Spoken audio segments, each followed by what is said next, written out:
Barack Obama is half white. He's biracial. His mother is white. How in the fuck was Barack Obama our first president?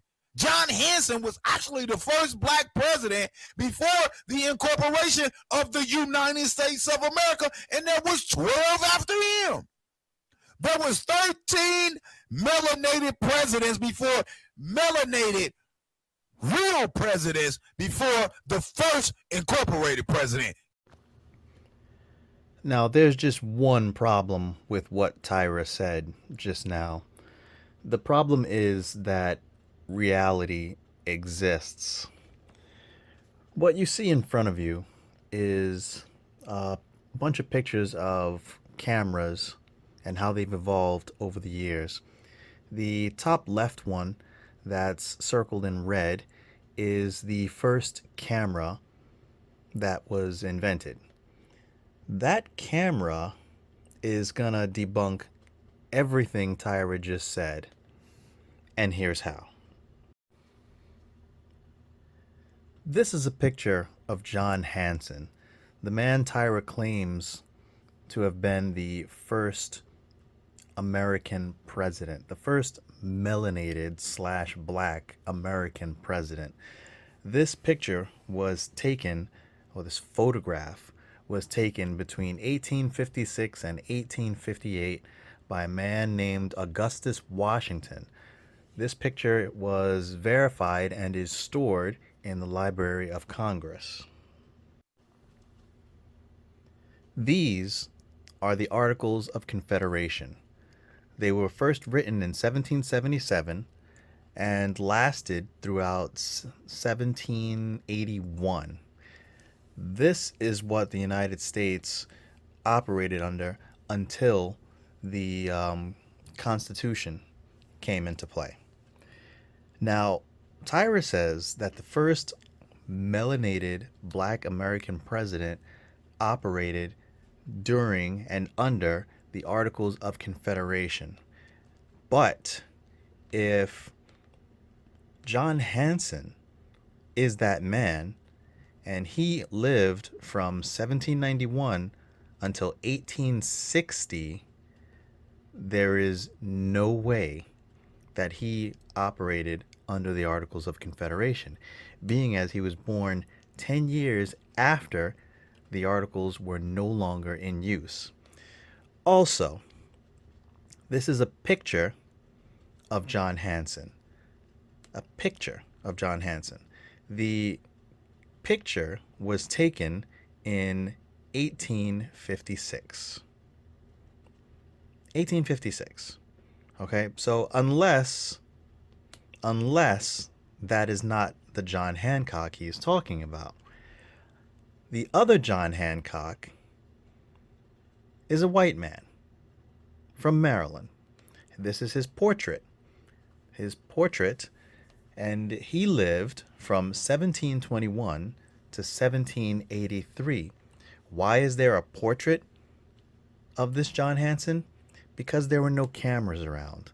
Because the camera that I showed you that was circled in the very beginning was created in 1826. Well after the death of this John Hanson. Well after.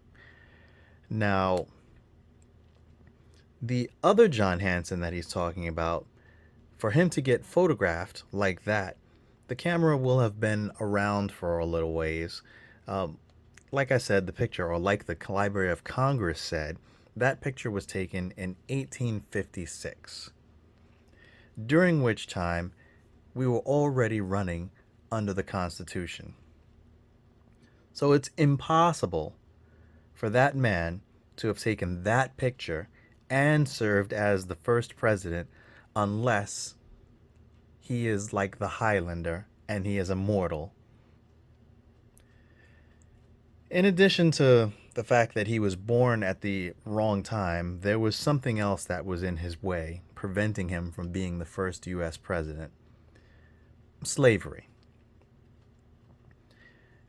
If John Hanson, the melanated John Hanson that Tyra claims to have been the first black president were to be around during the Articles of Confederation, the major struggle that he would have, and the actual struggle he had during his real life, would have been slavery.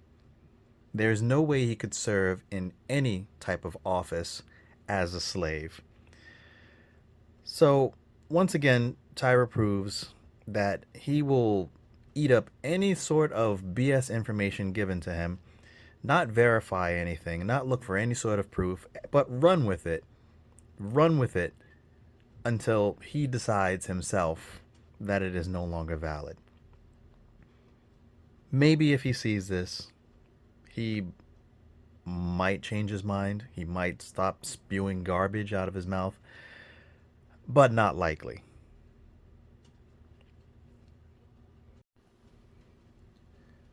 For Tyra, I will say this. The John Hanson that you are referring to is not the correct John Hanson.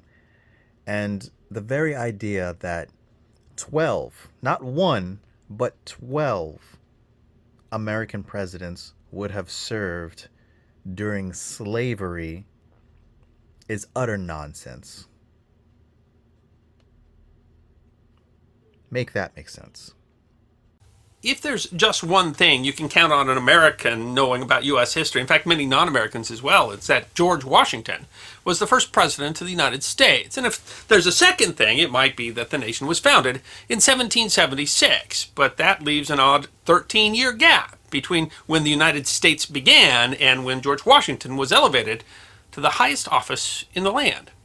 Now, of course, the nation ran during that time. They just ran by different sets of rules, largely under a set of rules called the Articles of the Confederation. And it might surprise you to find out that as early as 1774, there was already a man in the United States who carried the title President, years before George Washington would take the same title. Before the US Constitution came into being, the Articles of Confederation served as the glue which held all 13 states together as a single country. The Articles went into effect in 1781, and they established a loose alliance among the states. The Articles also defined the role of Congress to oversee the national needs, as well as the office of the President. Due to fear of giving too much power to one person, the office of the President was extremely limited in its power and scope, and was not even a paid position. The president was also the one who signed official congressional documents. So who were these individuals who served such a lackluster position as the office of president?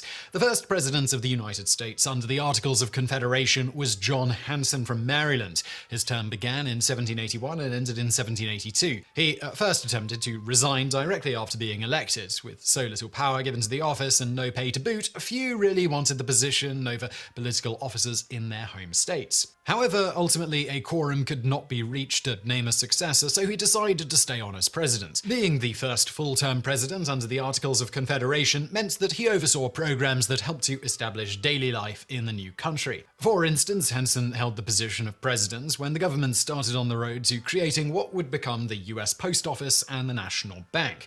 The government also established a single uniform currency throughout the states under his mostly powerless watch. John Hanson was an African-American associated with the American Colonization Society, which sought to relocate freeborn and emancipated black Americans to Liberia. In Liberia, he served as a senator from Grand Bassa County. He was born into slavery, but he purchased his freedom and emigrated from Baltimore to Liberia at age 36. In Liberia, he joined the growing mercantile class. He was elected to the Colonial Council in December 1840 and was elected as one of the 2 senators from Grand Bassa County in the first elections after the country's independence. He also served as commissary in the same county for several years, furnishing a house for the storage of arms and ammunition. Hanson died in 1860 and was mourned as a faithful and patriotic servant by Liberian President Stephen Allen Benson. Senator Hanson has sometimes been misidentified as being John Hanson of Maryland, a white politician who served as a president of the Continental Congress during the American Revolution. I never graduated from school because I was running the streets. I am so fucking intelligent. People think I done went to college and all that. No, I don't need college. I don't need somebody to teach me what I can learn on my own to make. What somebody teaches me doesn't make me intelligent. I don't have a GED. I don't have a high school diploma. I never graduated from high school. I never fucking went to college.